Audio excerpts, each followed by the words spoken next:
Assalamualaikum warahmatullahi wabarakatuh. Perkenalkan, kami dari kelompok 16 akan menjelaskan tugas proyek Lab 1. Di sini saya Aisyah Nur Aziza Sajimin akan menjelaskan nomor 1 sampai dengan nomor 4. Kemudian yang nomor 5 akan dijelaskan oleh rekan saya. Yang pertama, nomor 1. Buatlah data frame yang berisi nama lengkap teman sekelas, NIM, asal kota, tahun lahir, dan juga hobi.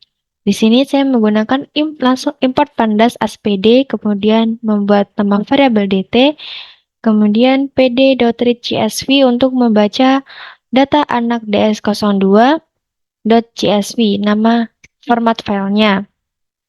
Buatlah data frame, di sini saya membuat data frame dalam bentuk CSV dulu, kemudian dipanggil pada IPYNB ini. Jangan lupa untuk file data anak DS2 ini disimpan di dalam satu folder dengan tugas Project Lab 1. Kemudian berikut outputnya. Selanjutnya, nomor 2, tambah kolom usia dan juga fungsi operasi hitung untuk mendapatkan usianya.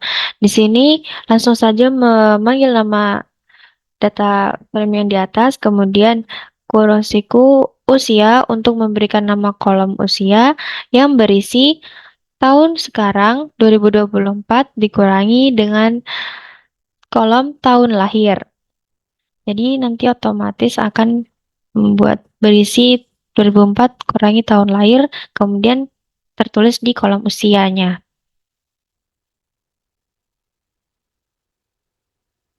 Selanjutnya nomor 3, tampilkan rata-rata usia mahasiswa, kemudian tampilkan 3 nama mahasiswa yang memiliki umur termuda dan 3 mahasiswa dengan umur tertua. Yang pertama, untuk menampilkan rata-rata usia mahasiswa adalah, di sini saya membuat nama variabel min usia mahasiswa sama dengan integer digunakan untuk mendeteksi atau membuat supaya angka-angka yang ada di kolom usia ini bisa dideteksi dan dihitung secara matematis seperti itu. Kemudian memanggil nama kolom usia .min untuk menghitung rata-rata secara otomatis. Kemudian rata-rata usia mahasiswa adalah 19 tahun. Selanjutnya mencari 3 mahasiswa dengan usia termuda. Di sini saya menggunakan smallest dan smallest untuk mendapatkan usia termuda. Di sini ada tertulis 3, kemudian usia, yaitu mengambil 3 baris dengan nilai terkecil di kolom usia. Kemudian berikut ini usia-usia termudanya. 3 usia termuda. Kemudian 3 mahasiswa tertua menggunakan large sama dengan usia usia termuda tadi, tapi bedanya yang tadi menggunakan smallest karena usia termuda, di sini menggunakan large karena dia mengambil usia tertua. Dan di sini usia tertuanya adalah 21, 21, kemudian 20 yang terdeteksi cuma Luis Vigo. Kenapa? Karena yang usia 20 itu ada banyak, kemudian indeks yang pertama dari usia 20 adalah Luis Vigo, jadi yang diambil untuk 3 usia tertua adalah Luis Vigo, Mahisa, kemudian Ahmad Sultan Arifin ini.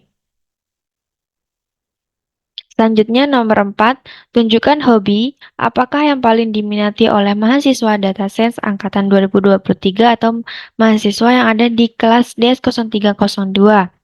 Untuk mengetahui hobi mana yang paling diminati, kita pertama cari jumlah dari masing-masing hobi atau frekuensi dari masing-masing hobi dengan menggunakan .value const, menghitung masing-masing dari hobinya itu ada berapa anak seperti itu. Kemudian inputnya membaca ada berapa, berenang ada berapa, badminton ada berapa. Kemudian setelah mengetahui masing-masing jumlah dari hobi, kita bisa mencari hobi yang paling diminati dengan cara memanggil variabel tadi frekuensi hobi.idmax untuk menemukan hobi mana yang paling diminati, kemudian jumlah paling banyak frekuensi hobi max untuk mengetahui jumlahnya, frekuensinya. Jadi outputnya, hobi yang paling diminati oleh anak kelas DS0302 adalah membaca dengan jumlah sebanyak 5 anak. Sekian penjelasan dari saya nomor 1 sampai 4, kemudian akan dilanjutkan oleh rekan saya.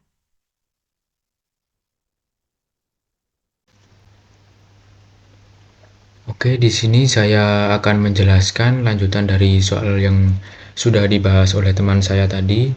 Di sini saya akan membahas soal nomor 5.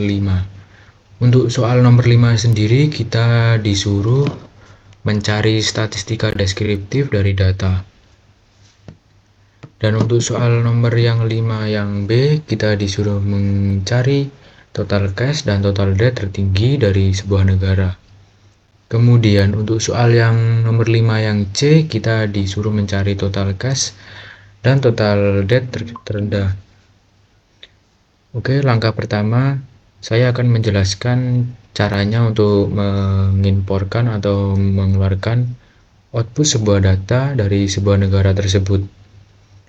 Untuk langkah pertamanya kita importkan library pandas dengan mengimportkan atau dengan mengimportkan kode import pandas aspd.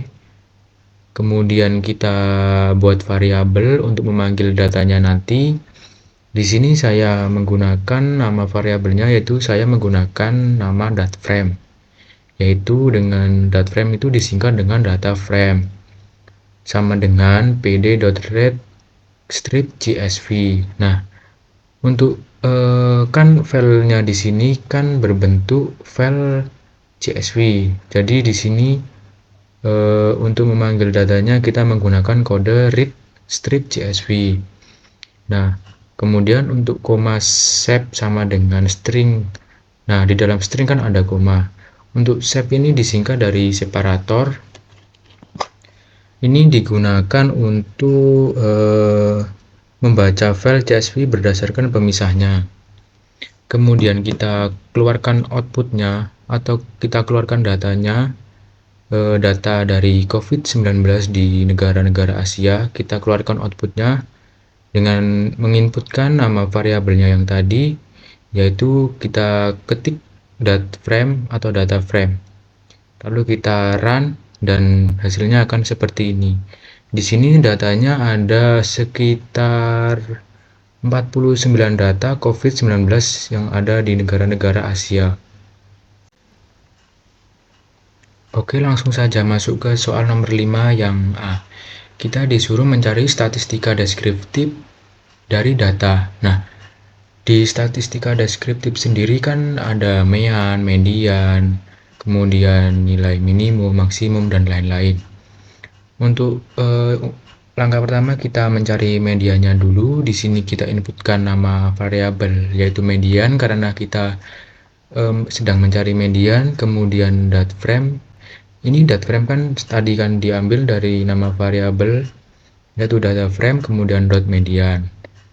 Nah, kemudian kita panggil nilai mediannya dengan kita inputkan median, kemudian kita run.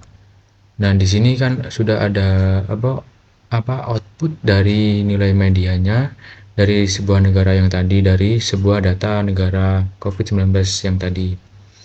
Kemudian untuk mencari standar deviasi sendiri kita namai variabelnya yaitu std sama dengan dataframe.std.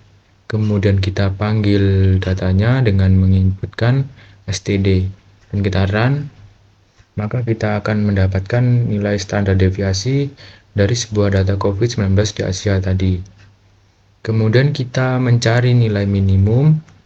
Untuk nilai minimumnya sendiri kita inputkan, kita namai variabelnya yaitu minimum sama dengan dataframe.min. Nah, untuk nilai minimumnya sendiri kita menggunakan kode min kurung kosong, kemudian kita panggil data minimumnya atau nilai minimumnya dari sebuah data COVID-19 di Asia yang tadi.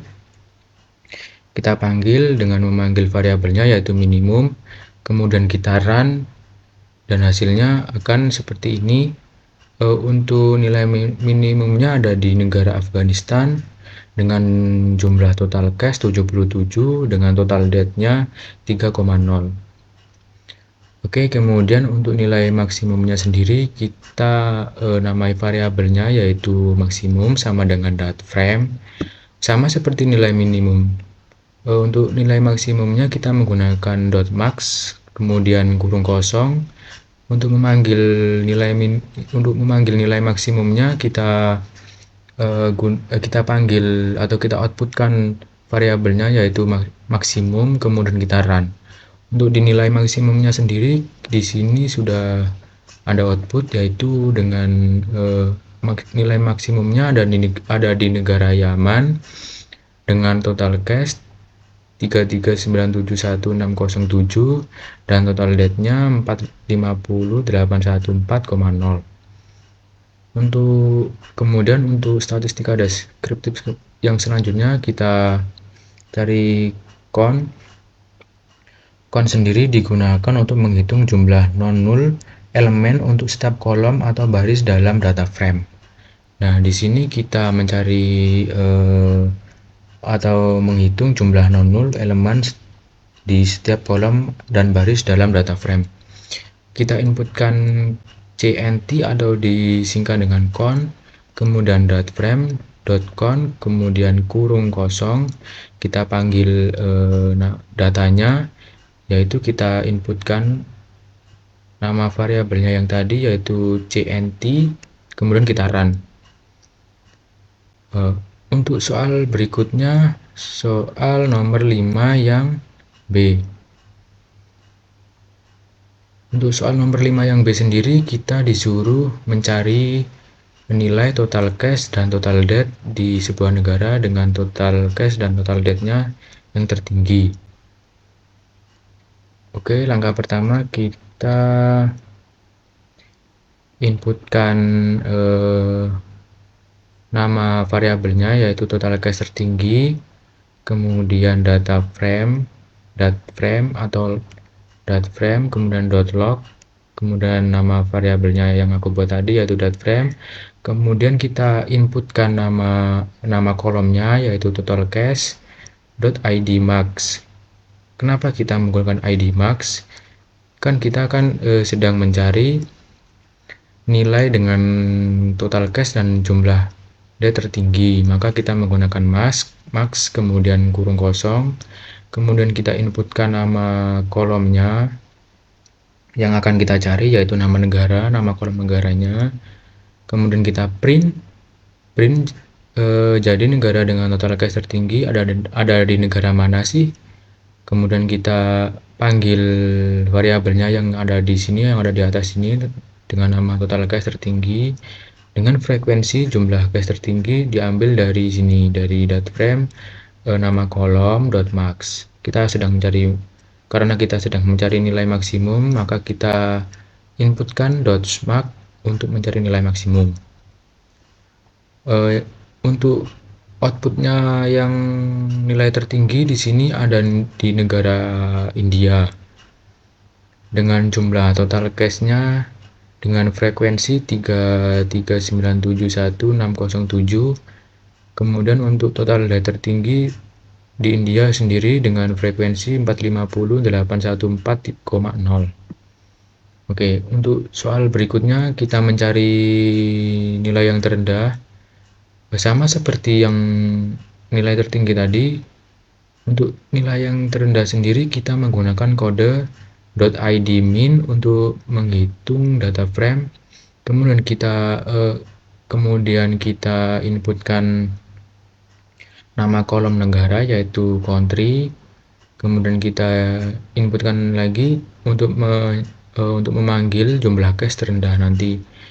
Untuk jumlah cache terendah nanti kita inputkan .frame, kemudian kita kurung siku, kemudian kita isi string. Nah, di dalam string sendiri ada kolom total cache yang akan diambil dari kolom yang ada di data COVID-19 yang ada di Asia tadi. Kemudian .min. Nah, .min sendiri di sini digunakan untuk mencari nilai yang terendah. Kita .min, kemudian kurung kosong. Langsung saja kita langsung print negara mana saja sih yang dengan total cache atau total date-nya yang terendah. Di sini kita keluarkan atau kita run kode berikut. Di sini Di negara dengan total cash terendah ada di negara Macau dengan frekuensi 77. Untuk negara dengan total debt terendahnya sendiri ada di negara Bhutan dengan frekuensi 3,0.